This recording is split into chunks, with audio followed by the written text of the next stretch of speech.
আমি এখানে কিছু একটা লেখা লিখলাম।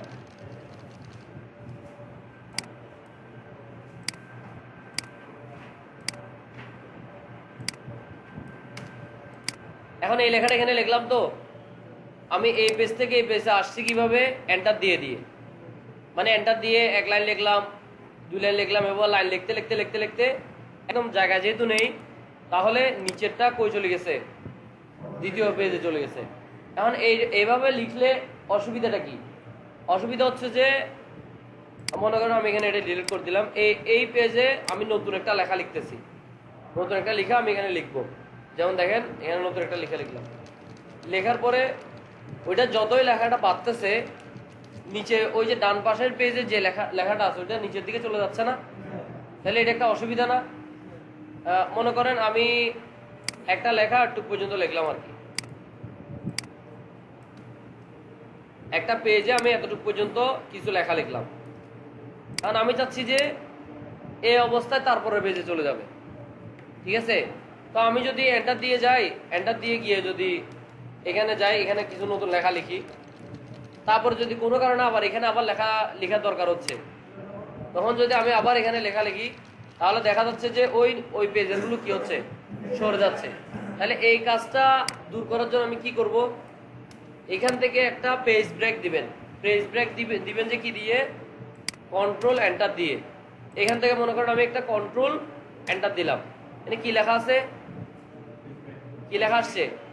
Page break. এই লেখাটা আপনি এই যে উপরে যে এন্টার একটা চিহ্ন আছে, শো অথবা হিডেন এরকম একটা চিহ্ন আছে না, এটা দিলে আপনি পেজ ব্রেক লেখাটা দেখবেন, এটা না দিলে কিছু দেখবেন না কিন্তু। ঠিক আছে, আমি আসলে এখানে কি ইউজ করছি, এই দেখেন আমি কার্সরটা যদি এদিক থেকে আসতে থাকি, কার্সরটাকে এদিকে আনলাম, আনার পরে এখানে আসার পরে কার্সরটা কই চলে যায় দেখেন, কোথায় চলে গেছে? এখানে চলে গেছে না? খেয়াল করছেন? এই দেখেন আমি একটু পর্যন্ত দিলাম, এই এন্টারটাও ডিলিট করে দিই। ঠিক এই জায়গায় গিয়ে আমি একটা কন্ট্রোল এন্টার দিব, তার মানে কি এই জায়গায় আমি একটা কি দিলাম? পেজ ব্রেক দিছি। এখানে কার্সরটা এখানের পর আপনি ওই যে আপ ডাউন কি দিয়ে কার্সরটাকে ডানা বামে করান, করার পরে দেখবেন যে আমি যদি এটা নিচে যেতে চাই, তাহলে দেখবেন যে এটা পাশের পেজে চলে যাচ্ছে। তাহলে কোথায় চলে গেছে? পাশের পেজ। এখানে আমি কোনো একটা লেখা লিখলাম। ঠিক আছে, তাহলে এই পেজ ব্রেক এটা দেওয়ার সুবিধা কি? এখানে কোনো এন্টার বাটন দেখাচ্ছে নিচে? দেখেন দেখাচ্ছে না। এখন যদি আমি উপরে এখানে কোনো কিছু নতুন লেখাও লিখি, তাহলে দেখেন যতক্ষণ পেজটা পুরাবে না অতক্ষণ ওই ডান পাশের পেজের কোনো সমস্যা হবে না। ঠিক আছে, বুঝতে ডানের লেখাগুলো কি পাল্টাচ্ছে? পাল্টাচ্ছে না। তো সেরকম আমরা একটা নতুন ডকুমেন্ট নিয়ে যখন একটা নতুন পেজ নিতে যাব, ঠিক আছে, মনে করেন আমি 10টা পেজ দিব, তাহলে কন্ট্রোল কি দিয়ে নেবেন? কন্ট্রোল এন্টার দিলে দেখেন প্রত্যেকটা একটা নতুন পেজ তৈরি হবে, মানে এটা আলাদা, এটা আলাদা, এটা আলাদা, এটা আলাদা। এখানে কিন্তু এখনো লেখা লিখি নেই কিছু, এখানেও কিছু লিখি না, আমি কিন্তু এন্টার দিয়ে যাই নাই। এন্টার দিয়ে গেলে কি হবে? অসুবিধা হবে, এক পেজে লিখলে সব পেজে লেখাগুলো নড়ে যাবে। বুঝতে পারছেন? পেজ ব্রেক দিয়ে যখন যাবেন, কন্ট্রোল এন্টার দিয়ে মনে করেন এই পেজ থেকে কন্ট্রোল এন্টার দিলাম, তাহলে এই যে এন্টার বাটনটা দেন, দেখেন এইখান থেকে কি হয়েছে? পেজ ব্রেক হয়েছে, মানে এই পেজে চলে গেছে। তারপরে কন্ট্রোল এন্টার দেন, যতগুলো পেজ ব্রেক দিবেন ততগুলো নতুন নতুন কি হবে? পেজ হবে। এখন আপনি প্রতিটা পেজ আলাদা আলাদা লিখলে আপনার ওই পেজগুলোতে কি হবে না? কোনো সমস্যা হবে না। বুঝা গেছে? এখন মনে করেন আমি একটা নতুন পেজ নিলাম, 3টা পেজ নিলাম, সবাই একটু খেয়াল করেন, আমি এখানে 3টা পেজ নিলাম। আমি চাচ্ছি যে মনে করেন আমি একটা লেকচার শিটের ডিজাইন করতেছি, ঠিক আছে, আমি চাচ্ছি যে এখানে একটা কভার পেজ নিব, যে পেজটা উপরে প্রথম পেজ হবে। ঠিক আছে, প্রথম পেজ তো আমরা যে কোনো একটা দরখাস্ত নিলে এটা একটা পেজ, কিন্তু এখানে যে কভার পেজ বলতেছে এটা কি? কভার পেজ হচ্ছে যে কোনো একটা ফাইলের প্রথম পেজটার ডিজাইন একটু ভিন্ন হয় না? মনে করেন আপনাদের লেকচার শিটগুলো দেখিয়েন, উপরে কভার পেজের ডিজাইন একরকম, ভিতরের গুলো সব অন্যরকম না? তাহলে কভার পেজ এটা আলাদা করে নিতে পারবেন আপনি। ইনসার্ট দিয়ে কভার পেজে গেলে এখানে অনেক ধরনের কভার পেজ আছে, আপনি চাইলে যে কোনো একটা কভার পেজ এখান থেকে কি করতে পারবেন? সেটিং করে নিতে পারবেন। আচ্ছা, এগুলো কোত্থেকে আসছে এই জিনিসগুলো? এগুলি ইনসার্টের যে বিভিন্ন শেপ আছে না, এগুলো দিয়ে ওরা বানাইছে, মানে আপনাকে আপনার জন্য কিছু রেডিমেড এখানে তৈরি করে রাখছে কাভার পেজ। কাভার পেজ চাইলে আপনি নিজেও বানাতে পারবেন, ঠিক আছে। যেমন এখানে দেখেন আমি এটা ক্লিক করলাম, একটা কাভার পেজ এখানে কি হলো তৈরি হয়েছে। এখানে এটা বলছে এখানে আপনি ইয়ার দিতে পারেন, এখানে কিছু লেখা দিতে পারেন, কোম্পানি নেম, হ্যাঁ, এখানে ইউজার আপনার নাম দিতে পারেন, এখানে কি ডকুমেন্ট টাইটেল দিতে পারেন। তাহলে এটা একটা কি, এটা একটা কি হলো কাভার পেজ না, এই দুটোটা পেজ, এগুলো পেজ। মনে করেন আমি এখানে এখানে কিছু লেখা লিখলাম,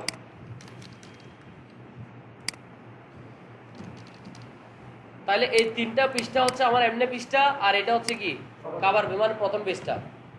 তে এই মানে আপনি কোনো একটা ডকুমেন্টের কাজ করার পরে যদিও ওই ডকুমেন্টটাতে একটা কাভার পেজ দিতে ইচ্ছা হয়, তখন আপনি ইনসার্টে গিয়ে কি করবেন, কাভার পেজ দিবেন, এটা কাভার পেজটা কি হবে তৈরি হয়ে যাবে, ঠিক আছে। আপনি কাভার পেজের মধ্যে পুরোটাতে ক্লিক করে ডিলিট মেরে দেন, এটা চলে যাবে, পুরোটা সিলেক্ট করে, বুঝা গেছে। তারপর হচ্ছে যে ব্ল্যাঙ্ক পেজ, বুঝি নাই, নিজে বানাইতে চাইলে এই পেজের মধ্যে একটা ইয়া দেন, এই পেজে একটা পেজ ব্রেক দেন, কন্ট্রোল এন্টার। তারপরে এটা একটা স্বতন্ত্র পেজ হয়ে গেছে না এখন। এই পেজের মধ্যে আপনি ইনসার্ট থেকে এখানে বিভিন্ন শেপ আনবেন, এগুলো আগে দেখাই ফেলি তারপর বুঝবেন, ঠিক আছে। মনে করেন আমি এই পেজের পরে আরেকটা ব্ল্যাঙ্ক পেজ নিব, মনে করেন এই দুইটা পেজ তো লেখা লিখে ফেলছি, লেখার পর আমি চাচ্ছি যে একটা আরেকটা পেজ নিব এটার মাঝখান দিয়ে, ঠিক আছে। এটা আসলে কন্ট্রোল এন্টার দিলেও হয়ে যায়, কন্ট্রোল এন্টার দিলেও এখানে একটা পেজ হয়ে যাচ্ছে, দেখেন এখানে একটা ব্ল্যাঙ্ক পেজ হয়ে গেছে না এটা। অথবা এই কাজটা এখান থেকে করা যায়, ব্ল্যাঙ্ক পেজে গিয়ে গেলে দেখেন নতুন নতুন ব্ল্যাঙ্ক পেজ আসবে। এই দেখেন এটাতে কার্সর আছে, তো আমি এখানে ব্ল্যাঙ্ক পেজে ক্লিক করলাম, তাহলে তারপর আরেকটা ব্ল্যাঙ্ক পেজ হয়ে গেছে না, মানে আমি নতুন ব্ল্যাঙ্ক পেজকে ইনসার্ট করব। দেখেন এটার মাঝখানে এটাতে কার্সর রেখে যদি ব্ল্যাঙ্ক পেজ ক্লিক করি, তাহলে তারপরে এটার পরে একটা ব্ল্যাঙ্ক পেজ হয়ে গেছে, বুঝা গেছে। তাহলে আমি ডিলিট করে দিই সব। এখন দেখেন তারপর আছে যে পেজ ব্রেক, এটা আমরা কন্ট্রোল এন্টার দিয়ে করছি পেজ ব্রেকের কাজটা, মানে একটা পেজ আমি লিখতে লিখতে যে জায়গায় স্টপ করব সেই জায়গা থেকে কোনো এন্টার বাটন না দিয়ে তারপর পৃষ্ঠে যাওয়া, লিখতে লিখতে একটা লেখা লিখতে লিখতে একটু পর্যন্ত আসলাম, আমি চাচ্ছি যে এই পেজে আর কোনো লেখা হবে না, এতটুকু হবে, তারপর অন্য পেজে যাব। এন্টার দিয়ে দেওয়াটাও একটা কি, একটা মানে একটা বাটন আপনি টিপছেন না, এন্টারের জন্য তো একটা জায়গা বরাদ্দ আছে এখানে, ঠিক আছে না। কিন্তু আপনি চাচ্ছেন যে এই পেজটা বাকি জায়গায় কিছু হবে না, তখন আপনি কি করবেন, কন্ট্রোল এন্টার দিবেন, মানে এখানে পেজ ব্রেক ইউজ করবেন। পেজ ব্রেক ইউজ করলে ওই অবস্থা থেকে কার্সরটা এখানে নিচে আর দেখাবে না, দেখেন এখানে ক্লিক করলে কার্সর দেখাচ্ছে কোথায়, উপরে, তার মানে এখান থেকে পেজ ব্রেক হয়ে এখানে চলে আসছে, মানে এই পেজটা এখান থেকে ব্রেক, এটার নিচে আর কোনো কিছু আপাতত নাই। আপনি নতুন লিখতে চাইলে আবার এখান থেকে লেখা শুরু করেন, ঠিক আছে, বুঝা গেছে। আচ্ছা, তারপর আসেন আমরা কাজের সুবিধাতে অনেক সময় আমরা ট্যাবল ইউজ করি। একটা সিভি লেখার সময় আমাদের এডুকেশনাল কোয়ালিফিকেশনগুলো আমরা কি করি, একটা ট্যাবলে ইনসার্ট করে দিই, ঠিক আছে। মনে করেন এখানে লিখলাম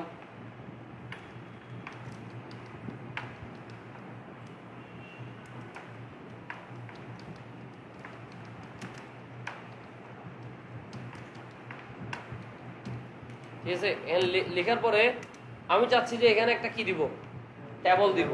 তাহলে ট্যাবলটা কোত্থেকে দিব, এখানে ইনসার্ট অপশনে গিয়ে ট্যাবল আছে, ট্যাবলের মধ্যে উপরে এখানে কিছু ঘর দেওয়া আছে, এগুলো হচ্ছে যে কি আপনি এখান থেকে দেখে দেখে বাম পাশে আপনি দেখতেছেন যে কয়টা ঘর হচ্ছে, কয়টা রো হচ্ছে, আপনি জাস্ট কার্সরটা ওদিক দিয়ে নিয়ে গেলেই হবে, এখানে নতুন এখানে টিপ টিপ দিতে হবে না।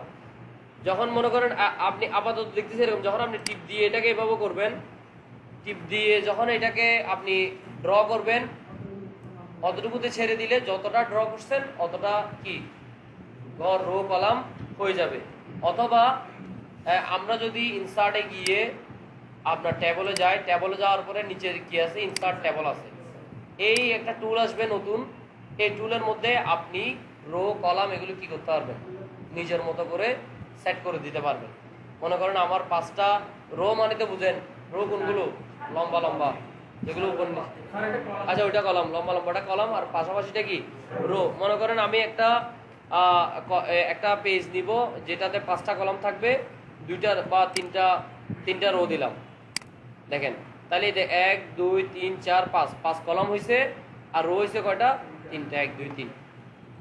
ঠিক আছে, এখন একটা জিনিস খেয়াল করেন, টেবল আর কিছু আছে? হ্যাঁ দেখাচ্ছি, সব দেখাচ্ছি। এখন একটা বিষয় খেয়াল করেন, টেবলটা কেন বড় দেখাচ্ছে, টেবলটাকে কেন বড় দেখাচ্ছে? আমি যদি কন্ট্রোল পি দিই, এখানে কি টেবলটা বড় দেখাচ্ছে? এটা তো অবশ্যই পেজের ভিতরেই আছে। এখন এটাকে কেন বড় দেখাচ্ছে? আমি যদি একটা লেখা, আমি এরকম একটা মার্জিন দিলাম আর কি, ঠিক আছে, একটা পেজের মধ্যে একটা মার্জিন ইউজ করলাম, কিন্তু আমি একটা মার্জিনটা দিছি তো আমি লেখার জন্য, আমি তো এখানে মার্জিনটা ডাইরেক্ট ড্র করে দিই না, আমরা খাতাতে তো মার্জিনটা ড্র করে দিই, ঠিক আছে না? কিন্তু এখানে আমি মার্জিনটাকে ড্র করতেছি, এখানে মার্জিনটা হচ্ছে জাস্ট এটা একটা অবাস্তব একটা লাইন, এটা কিন্তু প্রিন্ট আকারে দেখা যাবে না, এই লাইনটা হচ্ছে যে একটা অবাস্তব লাইন। তো আমি অবাস্তব লাইনটা কার জন্য দিছি? টেক্সট লেখার জন্য। মনে করেন এখান থেকে টেক্সট লেখা শুরু হবে, যে এই লাইনটা থেকে লাইনের বাইরে যাবে না। তো যদি থিওরিটা এমন হয় যে টেক্সটটা এই লাইন থেকে শুরু হবে, তখন আমি যদি টেক্সটের বাইরে একটা বক্স দিতে যাই, তাহলে এটাকে লাইনের উপরে দিবেন নাকি না একটু বড় করে দিবেন? একটু পাস করে দিবেন না? মনে করেন আমি চাচ্ছি যে টেক্সট লেখাটা চারিদিকে একটা বাউন্ডারি দিব, তাহলে এটাকে এভাবে গা ঘেঁষে দিব এটা না, হ্যাঁ, তাহলে এটা থেকে একটু বড় করে দিব না? সেই জন্য টেবলটা মার্জিন লাইন থেকে একটু বড় দেখাচ্ছে। কিন্তু আপনি যদি চান যে না আরো ছোট করবেন, তাহলে দেখেন আমরা টেবলটাকে ক্লিক করলাম, টেবলটা ক্লিক করার পরে উপরে এখানে টেবল টুল নামের একটা টুলস আসছে, এটা দেখেন আপনি টেক্সটে ক্লিক করলে কিন্তু উপরে কোনো টুল নাই, আছে? এখানে কিছু টুল দেখাচ্ছে না। আমি টেবলে যখন কার্সরটা নিয়ে গেলাম, এখানে উপরে টুলস দেখাচ্ছে, একটার নাম দিচ্ছে ডিজাইন আর একটার নাম দিচ্ছে কি লেআউট। আমি ডিজাইনে যাই, ডিজাইনে যখন যাবেন এখানে কিছু কি আছে, টেবলের স্টাইল আছে, এই স্টাইলগুলো থেকে আপনি টেবল দেখেন, এটা ক্লিক করলাম, টেবলগুলো কি হচ্ছে? চেঞ্জ হচ্ছে, বুঝা গেছে? অথবা আপনি চাইলে এখান থেকে কি করতে পারেন, এগুলোকে কালার দিতে পারেন। মনে করেন এই এই এই বক্সে কার্সরটা আছে, এই বক্সের কালার স্পেশালি অন্যটা করে দিতে পারেন, ঠিক আছে? বর্ডারের কালার আপনি চাইলে এই বক্সে চাইলে আপনি, এখন এটাতে কোনো বর্ডার আছে দেখেন, একটু জুম দিয়ে দেখেন, এটাতে বর্ডার থাকলে ওগুলো সাদা টাইপের, তাহলে আমি চাইলে এখানে একটা লাস্টের দিক দিয়ে দেখেন একটা আছে ইরেজার টুল, আর একটা আছে ড্র টেবল। এগুলোর কাজ কি? ড্র টেবলে যখন আপনি ক্লিক করবেন, আপনি চাচ্ছেন যে এই একটা ঘরের ভিতরে আরেকটা ঘর, মনে করেন আমি এটাকে এভাবে করে মাঝখানে করে একটা দুইটা দাগ দিব, ঠিক আছে? দেখেন মাঝখানে করে দাগ দিলে এটাতে কার্সরটা নিয়ে গেলাম, একটু আমি লেআউটটা নরমাল করে দিই, এটাকে ড্র টেবল দিয়ে আমি একটা এখান থেকে কোনাগুলো একটা দাগ দিয়ে দিই,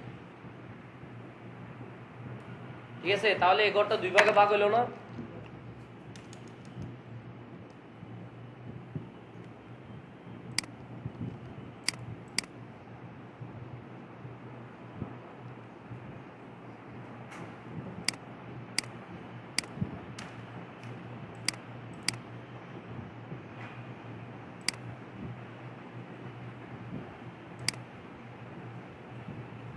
মনে করেন আমার এখানে ঘর দুইটা বাড়ানো লাগতেছে, এখানে করে টান দিলাম, তারপরে এখানে আরেকটা ঘর বানানো লাগতেছে, এভাবে টান দিলাম, এখানে একটা ঘর বানানো লাগতেছে, এভাবে টান দিলাম, তারপরে এখানে আরো একটা রো বানানো লাগতেছে, কলাম বানানো লাগতেছে, এইভাবে কলাম বানানো লাগতেছে। তাইলে আমরা ড্র টেবল দিয়ে আপনি কি করবেন, মানে নতুন নতুন লাইন একটা টেবল আপনি এঁকে ফেলছেন, আঁকার পরে এখানে ভিতরে আরো একটা দাগ দরকার হচ্ছে, ঠিক আছে?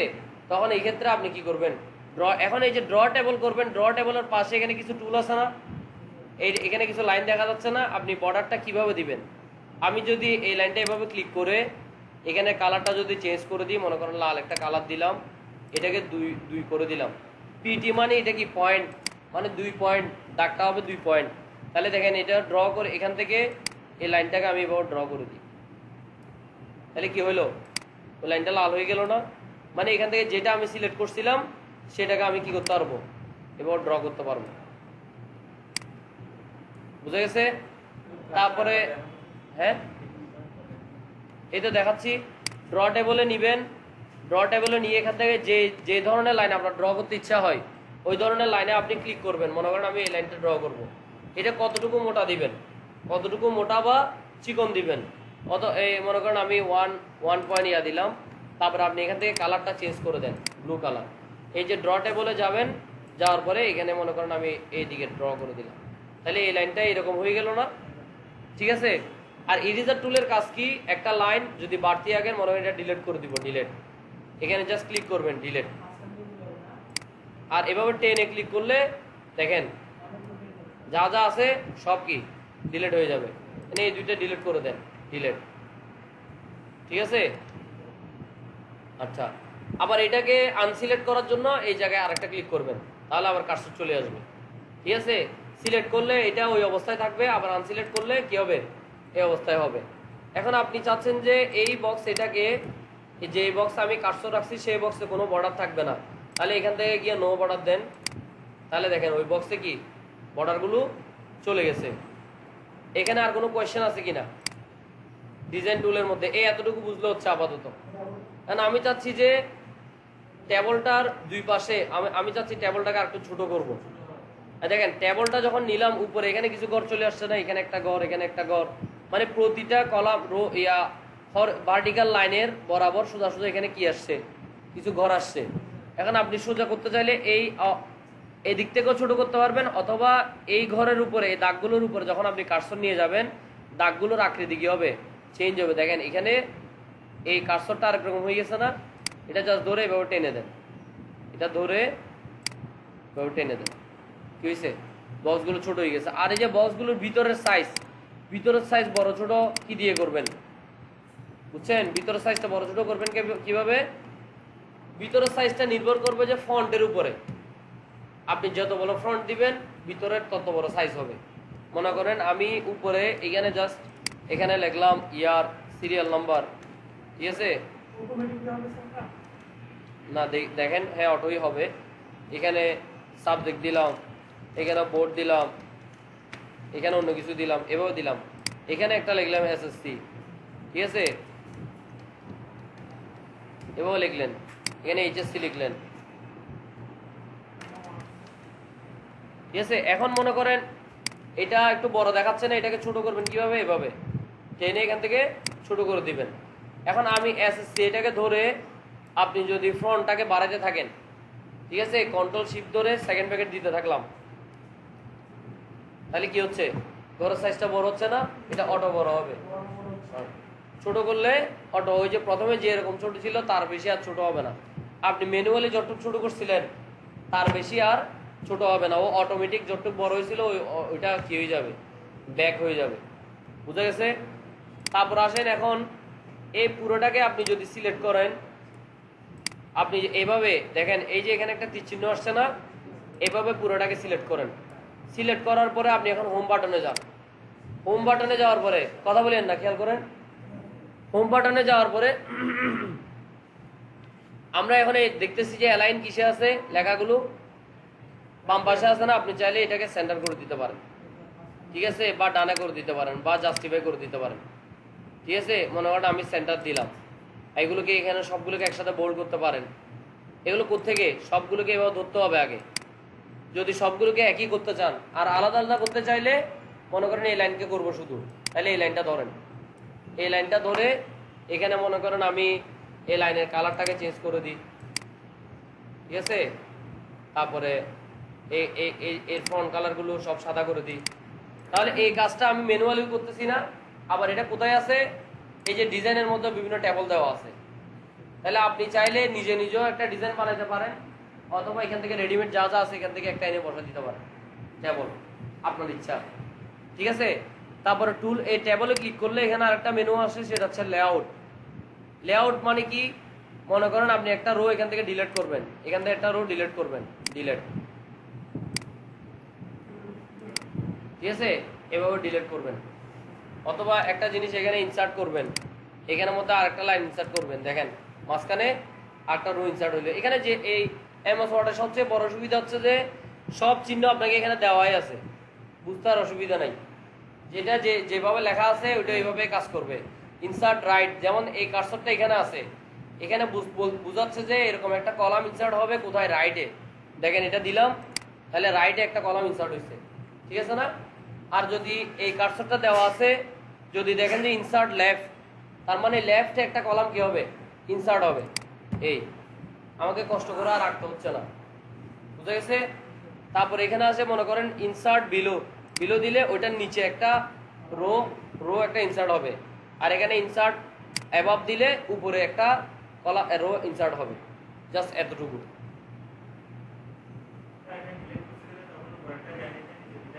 এভাবে ক্লিক করেন, সবগুলো ক্লিক করেন, ওইটা ক্লিক হয় না আর কি। এভাবে এখন ডিলিট দেন, ডিলিট সেল অথবা ডিলিট কলাম, বাস। হ্যাঁ, সব সিলেক্ট করতে হবে, যেটা সিলেক্ট করবেন না ওইটা ডিলিট হবে না, বুঝা গেছে? আচ্ছা,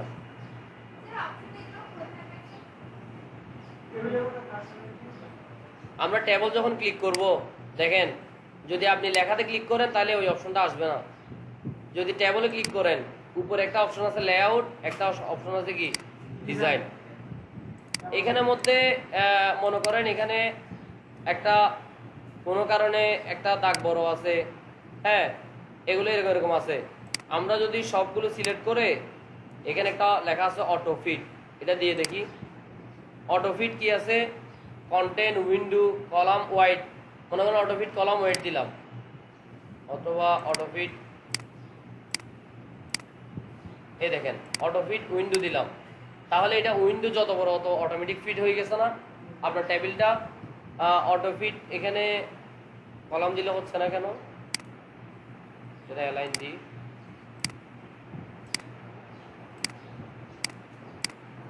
এই দেখেন অটো ফিট কি দিলাম, কন্টেন্ট দিলাম, কন্টেন্ট, কন্টেন্ট মানে যতটা লেখা আছে ওই লেখার সাথে টেবিলটা কি হয়ে যাবে, অটোমেটিক ফিটিং হয়ে যাবে।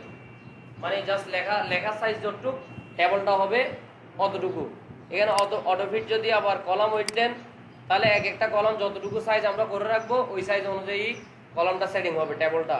আর অটো ফিট যদি উইন্ডো দেন, তাহলে পুরো উইন্ডো জুড়ে কি টেবিলটা সেটিং হয়ে যাবে।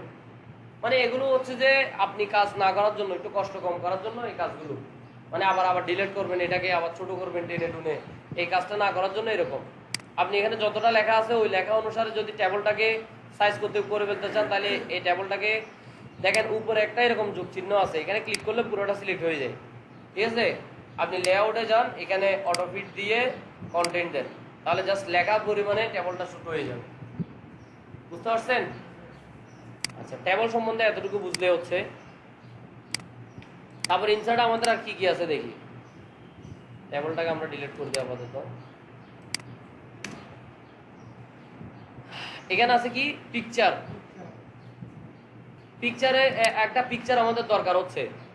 দেখেন আমি অ্যাপেলটা এখানে দিলাম, এটা জেপিজি ফাইল নিয়ে এটা দিলাম, ইনসার্ট। এই পিকচারটা, একটা পিকচার যখন আপনি ইনসার্ট করবেন তখন দেখেন পিকচারটা ক্লিক করলে এখানে ওই যে টেবল ক্লিক করলে যেরকম উপরে একটা টেবল টুল আসছিল, এই পিকচারটা ক্লিক করলে একটা কি আসছে, পিকচার টুল আসছে উপরে। এটার নিচে ফরম্যাট, এটার নিচে জাস্ট একটা ফরম্যাট আছে, ফরম্যাট নামের একটা টুল আছে পিকচার টুলের ভিতরে। তাহলে দেখেন এখানে কি কি আছে। এক নম্বরে এদিকে যান, রিমুভ ব্যাকগ্রাউন্ড।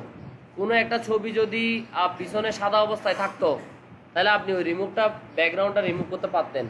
অথবা এটা আমরা জেপিজি কি বলে যে ফটোশপ দিয়ে করব, ওটা এখন টেনশন করিয়েন না।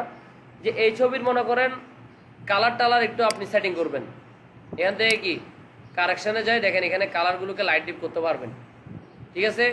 তারপর এখানে কালার, আমরা যখন কোনো একটা ছবিকে এই জলছবি আকারে কোথাও ইউজ করব, মানে একটা ছবিকে কি কালারিং ছবি, ওটাকে জলছাপ আকারে ইউজ করব, তখন অবশ্যই আপনারা কালার থেকে গিয়ে এইটা দিবেন ওয়াশ আউট। ওয়াশ আউট দিলে এইটা যেভাবে কালারিং হয়েছে এই কালারটার উপরে লেখাগুলো দিলে আর লেখাটা বিশ্রী আসবে না। আপনারা অনেক জায়গায় লেকচার শিটে দেখবেন যে জলছাপটা এমনভাবে দেয় ওদের লেখাগুলো উপরে কি লেখা দিচ্ছে এগুলো বোঝা যায় না, ঠিক আছে না? ওইটা হচ্ছে ছবিটার কালার কন্টেস্টে যদি আপনার সিস্টেম করতে না পারেন, মানে কালারটা যদি এভাবে এমএস ওয়ার্ডে যখন কাজ করবেন তখন যদি কালারটা এভাবে ওয়াশ আউট করে না দেন, তাহলে দেখা যাবে যে হয়তো লেখাগুলো বেশি ঘন হয়ে গেছে, লেখার কালার নয়তো লেখার কালার বেশি ঝাপসা হয়ে গেছে, ছবিটা বেশি দেখা যাচ্ছে, লেখাটা কম দেখা যাচ্ছে, এরকম কিছু ভাব আসে। আপনাদের লেকচার শিটগুলো দেখেন, লেখার সাথে ছবির কোনো সমস্যা আছে কিনা দেখেন। যে ছবিটা ছবির জায়গায় আছে, মানে যেটা আপনার ড্রপ শ্যাডো, আমাদের শ্যামলের লগো একটা শ্যাডো আকারে দিছি না উপরে।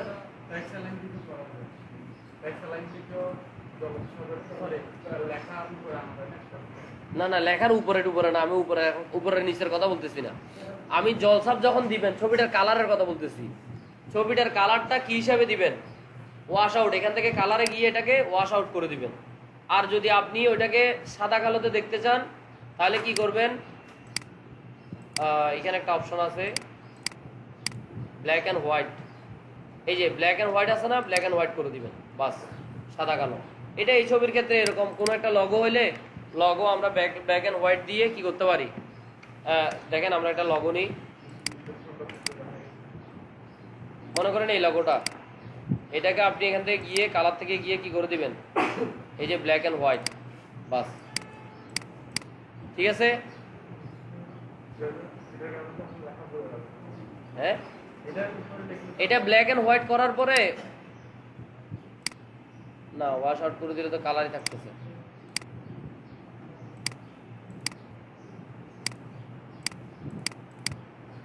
আপনারা করে দিবেন, যে কোনো কিছু জলছাপ আকারে দিতে চাইলে ওয়াশ আউট করে দিবেন।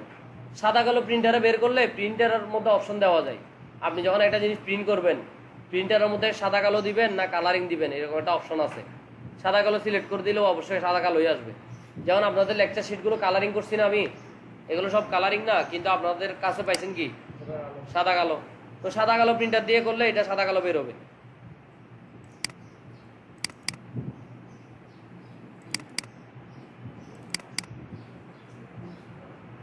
এই দেখেন এগুলো তো কালার,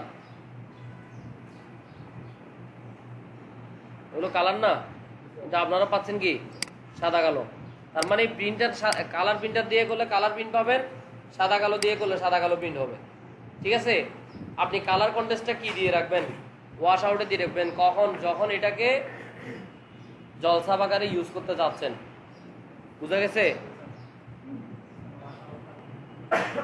এই যে কালার থেকে গিয়ে এখানে ওয়াশ আউট, ঠিক আছে, রিকালার, এখানে রিকালার একটা অপশন আছে না, এখানে ওয়াশ আউট দিয়ে দিবেন। এগুলো হচ্ছে যে কালারের কিছু সেটিং।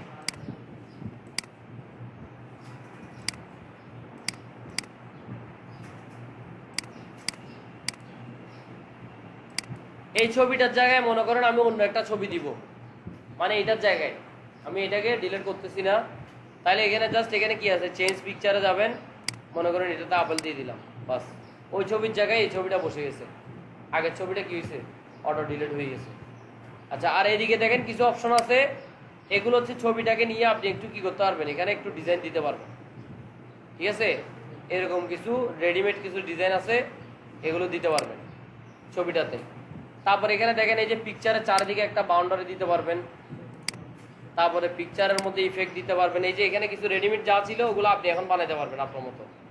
এখান থেকে রিফ্লেকশন এ যা যা আছে এগুলো এখান থেকে কি করতে পারবেন, ছবিটার উপরে এখানে একটা গ্লো দেওয়া, এগুলো সব এখান থেকে বানাতে পারবেন। এগুলো হচ্ছে রেডিমেড, এগুলো আপনি বানাতে পারবেন। যেমন এইটা দেখেন, এটা যদি এটার নিচে একটা রিফ্লেকশন আছে না, দেখতেছেন আপনারা নিচে একটা এটা কি, এটা রেডিমেড আকারে দেওয়া আছে বা এটা এভাবে আছে, আপনি চাইলে এগুলো এখান থেকে বানিয়ে নিতে পারেন। ঠিক আছে,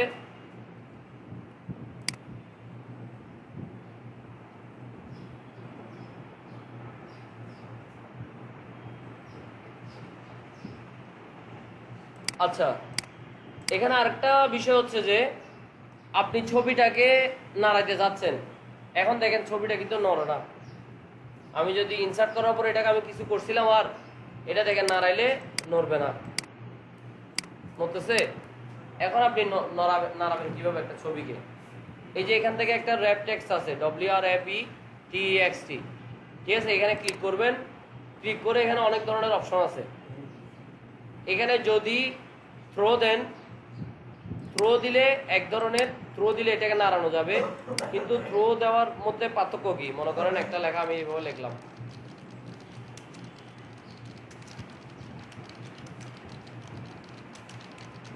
এভাবে লিখলাম, লেখার পরে যদি আমি এটা থ্রো আকারে দিই, ফরম্যাট থেকে গিয়ে যদি থ্রো দিই, র্যাপ টেক্সটে গিয়ে কোথায় দিলাম, থ্রো দিলাম, তখন দেখেন লেখাগুলো যেদিকে ওই ছবিটা যেদিকে যেদিকে নিয়ে যাবেন লেখাগুলো কি হবে সরে যাবে। এখানে দিলাম মনে করেন, এখানে দিলাম, লেখাগুলো এখান থেকে সরে গেছে, ঠিক আছে না? কিন্তু যদি আপনি এটাকে বিহাইন্ড টেক্সট করে দেন তখন দেখেন লেখাগুলোর ছবিটার কোথায় থাকবে, উপরে থাকবে। আপনি যখন একটা ছবিকে ইয়া দিবেন, একটা ছবিকে যখন এই কি বলে যে এই ওয়াটারমার্ক হিসেবে বা এটাকে কি বলছি জলছাপ হিসেবে দিবেন, তখন অবশ্যই এখান থেকে কি করে দিবেন, ফরম্যাট থেকে টেক্সট রেপে যাই, এটা কি করে দিবেন বিহাইন্ড দ্য টেক্সট করে দিবেন। দেখেন এটা ইন ফ্রন্ট অফ টেক্সট যদি দেন তাহলে টেক্সট কিন্তু নড়তেছে না, কিন্তু যে দিকে আমি ছবিটা নিচ্ছি ছবির কারণে লেখাটা কি দেখা যাচ্ছে না। আর বিহাইন্ড টেক্সট দিলে ওইটা পিছনে দেখা যাবে। বুঝা গেছে?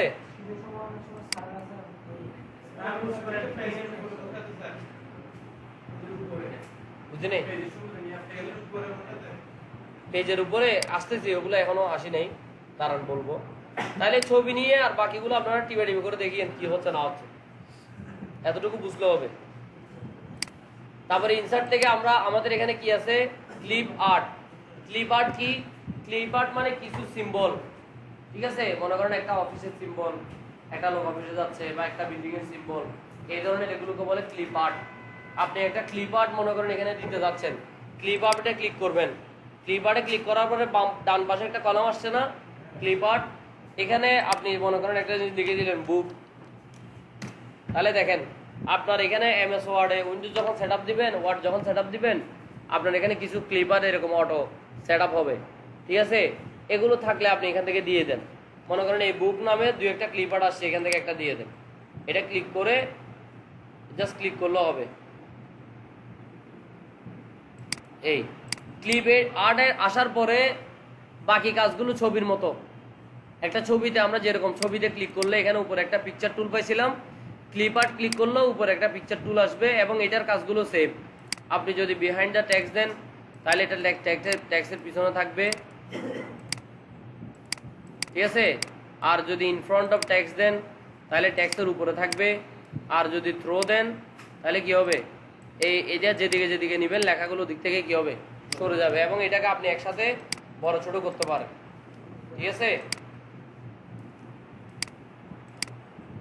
বুঝা গেছে কিনা?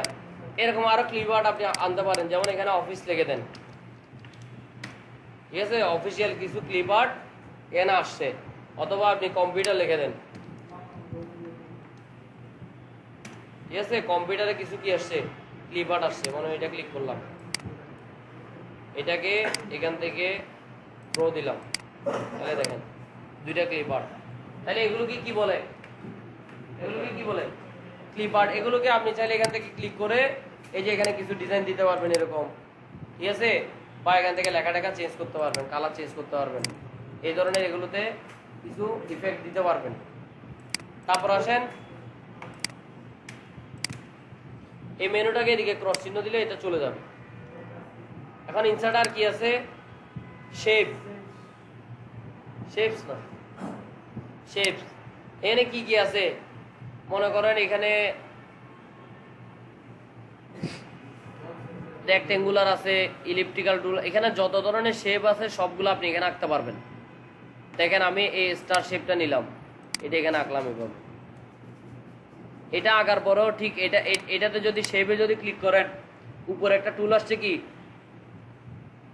উপরে কি টুল আসছে, ড্রয়িং টুল। ড্রয়িং টুলের মধ্যে আপনি এগুলোতে চাইলে এগুলোতে ইফেক্ট দিতে পারেন, ঠিক আছে? বা এখান থেকে ওই যে আমরা যেরকম ছবি টবিতে বিভিন্ন শ্যাডো ট্যাডো দিই, আপনি এই শ্যাডোগুলো এখানে দিতে পারবেন। এটার স্ট্রোক কালার দিতে পারবেন, একটা ফিল কালার দিতে পারবেন। সেম এই অপশনগুলোর কাজ সেম ওই যে ফটোর মতো, ঠিক আছে?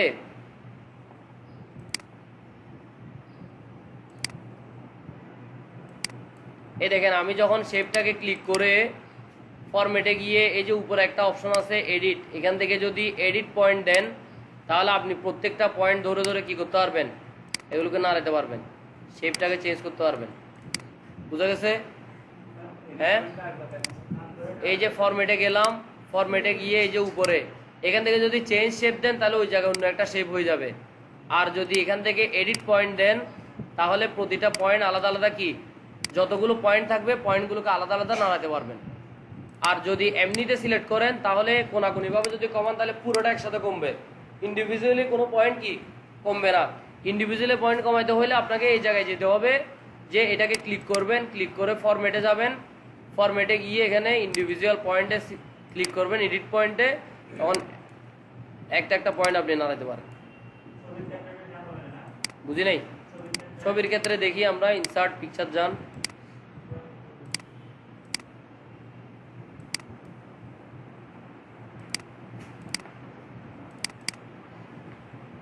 না ছবিতে ওই অপশনটা নাই।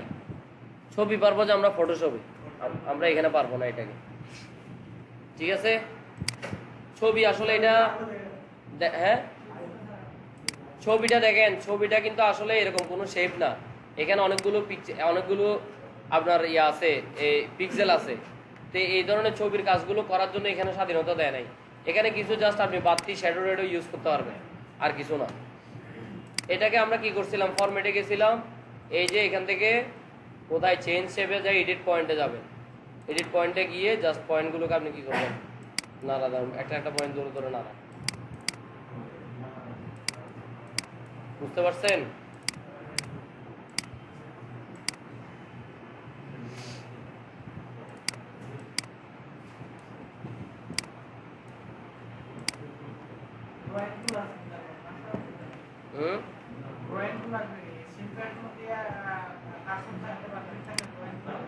হ্যাঁ, ড্রয়িং টুলটা আপনি ওইটাকে ক্লিক করতে হবে, তারপরে আসবে।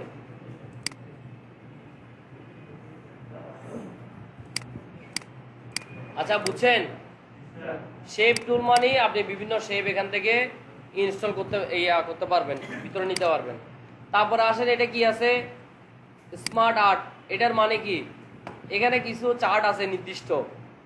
এই চার্টগুলো আপনি চাইলে এই চার্টগুলোতে কিছু একটা লিখতে পারেন যদি আপনার দরকার হয়। মনে করেন আমি একটা অফিসিয়াল চার্ট আছে কিনা দেখি,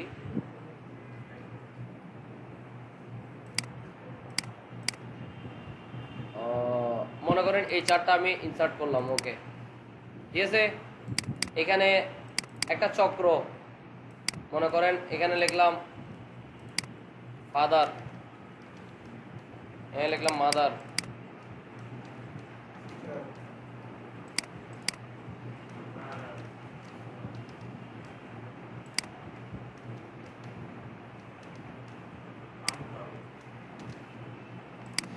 ঠিক আছে। এই ধরনের একটা আমি চক্র দিলাম। তাহলে এই শেপগুলো আপনি এখান থেকে, এগুলো কিন্তু এখানে কিন্তু রেডিমেড, বুঝছেন? এগুলো কিন্তু আপনি এভাবে ইনসার্ট থেকে শেপে গিয়ে গিয়ে দেখেন এখানে অনেকগুলো এরকম চিহ্ন আছে, এগুলো দিয়ে আপনি কিন্তু বানাতে পারবেন। মানে এটা বানাতে আপনার কষ্ট কমানোর জন্য এখানে রেডিমেড দিয়ে দিছে স্মার্ট আর্ট।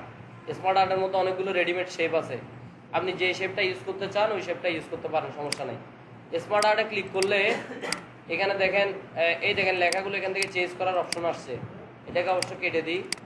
এগুলো দেখেন, এগুলোতে যদি ক্লিক করেন বক্সগুলোতে, এখানে ডিজাইন আছে না, ফরম্যাট আছে না, আপনি এখান থেকে কালার টালার চাইলে চেঞ্জ করতে পারেন, বুঝছেন? ঠিক আছে, এখান থেকে ফিলে গিয়ে কালারগুলো চেঞ্জ করতে পারেন। একটু একটু মাথায় খাটাবেন, এই টুলসটা ওইটাও তো হইতে পারে, এখানের মধ্যে ওইটাও তো ইউজ করতে পারে, এরকম একটু ঘেটে ঘুটে দেখবেন। গাড়তে যাই আবার একবার পুরো নাড়ি ফেলিয়েন না এমএস ওয়ার্ড, তখন আবার নতুন করে সেট আপ দিতে হবে, বুঝছেন? ঠিক আছে, এরকম একটা আমি একটা দিলাম। তাহলে এটা বুঝছেন তো, এটা কিসের কাজ করছি আমরা? স্মার্ট আর্টের কাজ করছি। এটা আমরা ডিলিট করে দিই।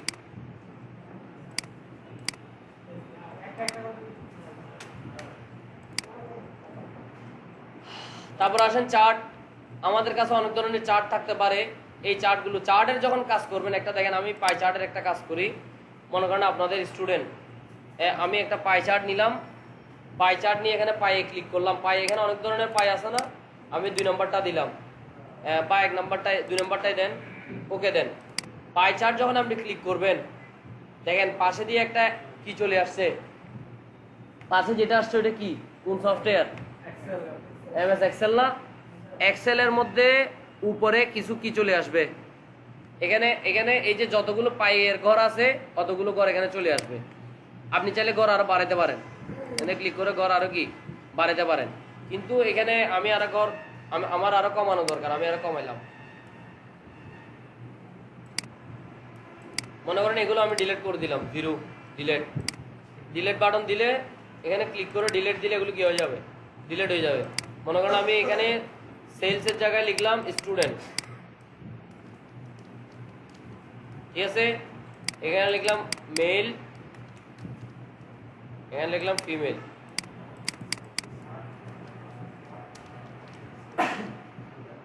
ঠিক আছে। আপনাদের ফিমেল আছে কয়টা, 3টা, আর মেল আছে কয়টা, 22। তাহলে এতটুকুতে দিলাম, দেখেন তাহলে আমার ঘর কয়টা হয়েছে, 2টা না। এদিকে যা কাজ করতেছি এদিকে সব হয়ে যাচ্ছে না অটো, দেখছেন হয়ে গেছে। তো হওয়ার পর আপনি জাস্ট এটা এক্সেলটাকে কেটে দিবেন, কিচ্ছু করতে হবে না, ঠিক আছে। এই পাই চার্টটাকে ছোট করতে চাইলে দেখেন আমি এটাকে ক্লিক করেন, লেখাতে ক্লিক করলে উপরে কোনো টুলস নাই, বলতেছি এখানে উপরে কোনো টুল আছে, মানে উপরে কোনো টুল দেখাচ্ছে। আমি যখন পাই চার্টে ক্লিক করবো উপরে কিছু টুল আসছে, আমি চাইলে এটাকে এখানে এই যে পুরো চারদিকে একটা বাউন্ডারি আসছে না, এটার কোণা যদি সিলেক্ট করেন এখানে আপনি চাইলে পাই চার্টটাকে ছোট বড় করতে পারেন, ঠিক আছে, বা এটাকে এইভাবে মুভ করতে পারবেন। এখানে ফরম্যাট থেকে লেআউট থেকে ফরম্যাট থেকে গেলে এইভাবে থ্রো দিলে সেম ওই পাই চার্টটা কিসের মতো, ছবির মতো নাড়াচাড়া করবে, ঠিক আছে। আর এখানে দেখেন আমি যদি ডিজাইনে যাই তাহলে পায়ের অনেকগুলো ডিজাইন দেখাচ্ছে না, ঠিক আছে, ডিজাইন দেখাচ্ছে। আর এখানের মধ্যে এই যে এই লেখাগুলো এরকম আছে, এখানে দেখেন আমি এই প্রথমটা সিলেক্ট করলাম, তাহলে আরেক রকম হয়ে গেছে না, পার্সেন্ট আকারে দেখাচ্ছে এখন আমাকে যে ফিমেল এত পার্সেন্ট, মেল 88%। আপনি এখানে দিলে আরেক রকম করে দেখাবে, বুঝা গেছে। আমি মনে করেন 1 নম্বরটা দিলাম, তাহলে কি দেখাচ্ছে, মেল এত 12, মেল 88, ফিমেল কত 12। আমি ডিজাইন মনে করেন এটা দিই। এখন মেলটা ভিতরে আছে না, আপনি লেখাগুলোকে আবার কি করতে পারবেন, এখানে কারেকশন করতে পারবেন এভাবে। এই লেখাটা সিলেক্ট করে আপনি চাইলে লেখাটাকে ধরে টান দিলে বাইরে চলে আসবে।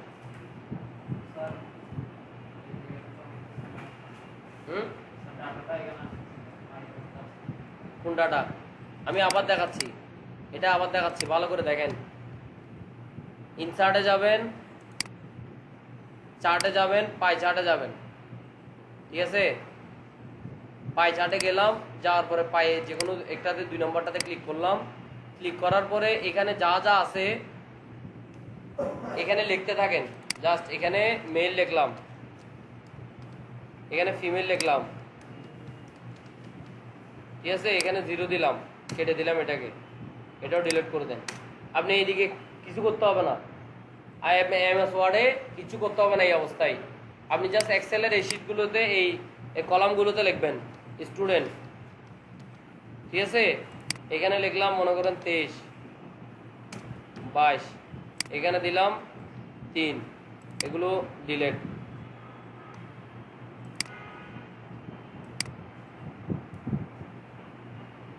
ঠিক আছে, এই কাজটা আমার যখন শেষ হবে আপনি জাস্ট কেটে দিবেন, আর কিছু করার দরকার নাই। কেটে দিলে অটো ডাটা এটা এখানে কি হবে, সেটিং হয়ে যাবে। আপনি এখান থেকে ফরম্যাট দিয়ে যদি এটাকে থ্রো দেন তাহলে এটাকে নাড়াচাড়া করতে পারবেন। এখন উপর থেকে কোণা থেকে গিয়ে এইভাবে কোণা ধরে এটাকে ছোট করতে পারেন, ঠিক আছে। দেখেন এই পুরোটাকে এখানে ধরলাম, হচ্ছে এটাকে নাড়ানো যাচ্ছে। তারপরে এই যে দেখেন এই বক্সগুলোকে ধরে যদি আপনি এভাবে করেন তাহলে এগুলোকে সামনে পিছনে বা বড় ছোট করতে পারবেন, ঠিক আছে। এই বক্সটাকে ধরলাম, মাঝখানে ডাবল ক্লিক করেন, ডাবল ক্লিক করে এখানে ইয়াটা বাড়াই দেন। এখানে দেখেন রোটেশন 0 দিই, 30 দিলাম, তাহলে কি হয়েছে, এটা একটু দূরে সরে গেছে না, ঠিক আছে। এই ধরনের পাই চার্ট নিয়ে বিভিন্ন ডিজাইন আপনি করতে পারবেন। এখানে ডিজাইনে গেলে পায়ের মতো অনেকগুলো ডিজাইন আছে, ঠিক আছে। এখানে যে কোনো একটা ডিজাইন, এখানে দেখেন অনেকগুলো ডিজাইন আছে, আপনার যে ডিজাইনটা চয়েস হয় ওইটা দিতে পারেন। লেআউটে যান, এখানে শেপ আপনি না, এটা তো পার্সেন্টেজ শো করার জন্য আপনাকে এটা সিলেক্ট করে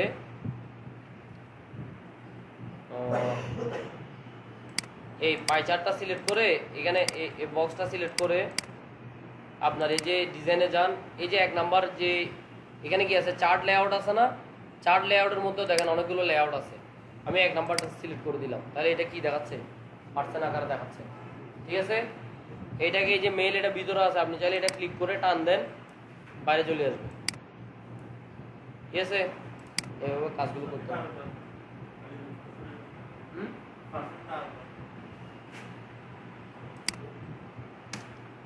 ইনসার্টে গেলাম, চার্টে গেলাম, পাই চার্টে গেলাম, যে কোনো একটা সিলেক্ট করে দেন, ওকে দেন। ওকে দেওয়ার পরে এখানে জাস্ট লিখে দিবেন। ঠিক আছে,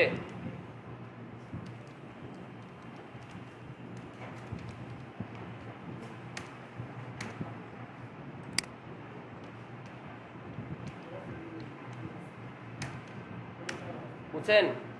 এই কাজটা করার পর জাস্ট কেটে দিবেন, আর কিচ্ছু করতে হবে না। বুঝা গেছে? হ্যাঁ, বুঝে নেই পার্সেন্টেজটা, এইটা এই যে এখানে লেআউট থেকে চার্ট লেআউট থেকে 1 নম্বরটা দিয়ে দিবেন, পার্সেন্ট হয়ে যাবে। ঠিক আছে, 2 নম্বরটা দিলে অন্যরকম দেখাবে, 3 নম্বর দিলে অন্যরকম, এগুলো এক একটা লেআউট এক রকম আর কি। দেখছেন এখন এইগুলো দিকে আসছে, হ্যাঁ এগুলো দেখেন এখানে এইভাবে আসছে।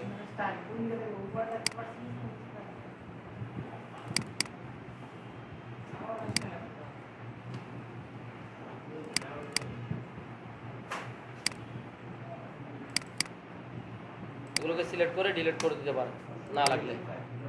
বুঝছেন কিনা পাই চার্ট, বুঝছেন? তাহলে এটাকে কেটে দিই আমরা।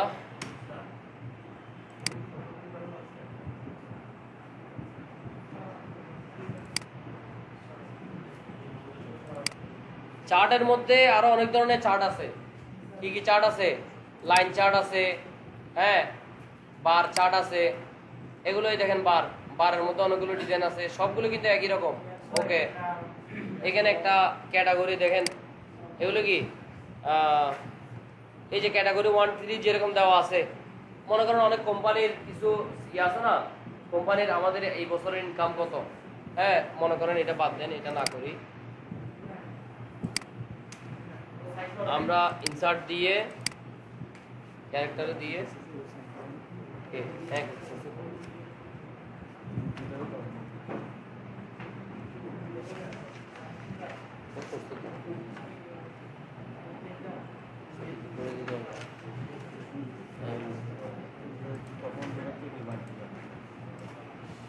এই দেখেন এখানে কি আছে, লাইন চার্ট আছে না।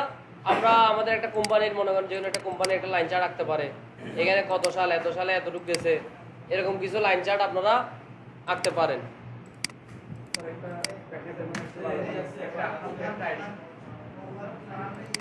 বলেন কি ধরনের আসতে, কি ধরনের হইতে পারে বলেন।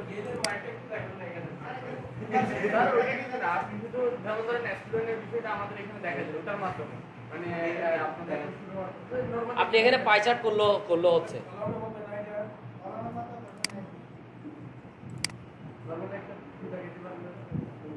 এটা মনে করেন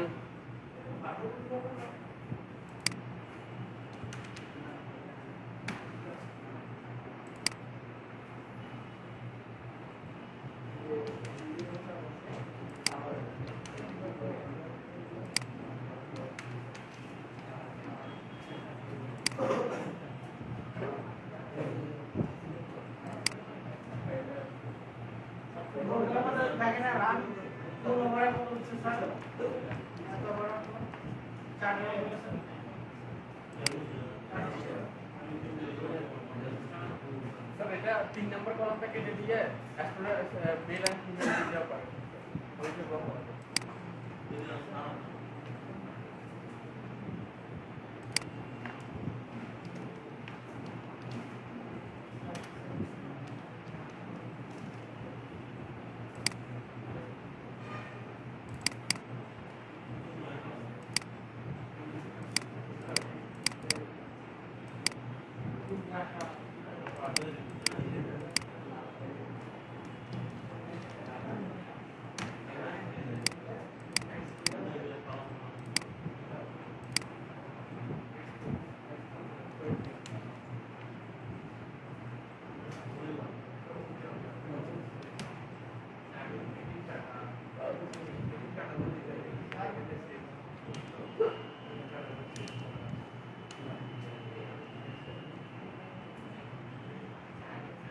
মনে করেন আপনাদের গ্রাফিক্স বেসটাই ধরুন, আপনাদের গ্রাফিক্স বেসে আপনাদের ফার্স্ট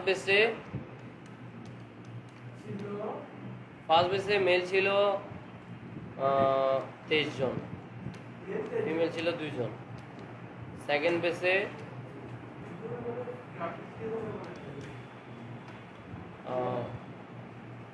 এটা কিন্তু ফার্স্ট, এটা যদি অনাবাসিক, এটা ফার্স্ট যদিও এটা অনাবাসিক ছিল, ওইটাকে ফার্স্ট হিসাব করে না, ওইটাকে জিরো হিসাব করে। আচ্ছা ফার্স্ট বেস যদি ধরি, ফার্স্ট বেসে কোনো মেয়ে ছিল না। সেকেন্ড বেসে মেয়ে আছে 2 জন।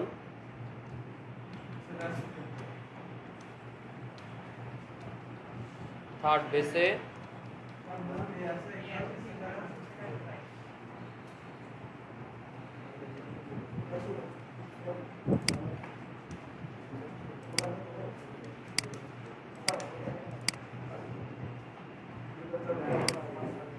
বুঝছেন, এই ধরনের একটা লেআউট আমরা বানাইলাম, পারবেন কি না?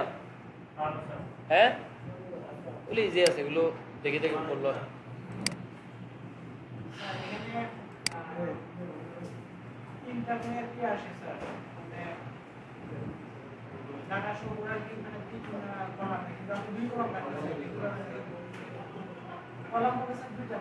তো ওইখান থেকে ডিলিট করে দেন, এতক্ষণ আমি করলাম না।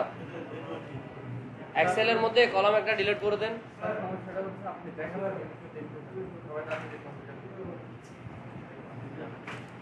আপনাদের একটা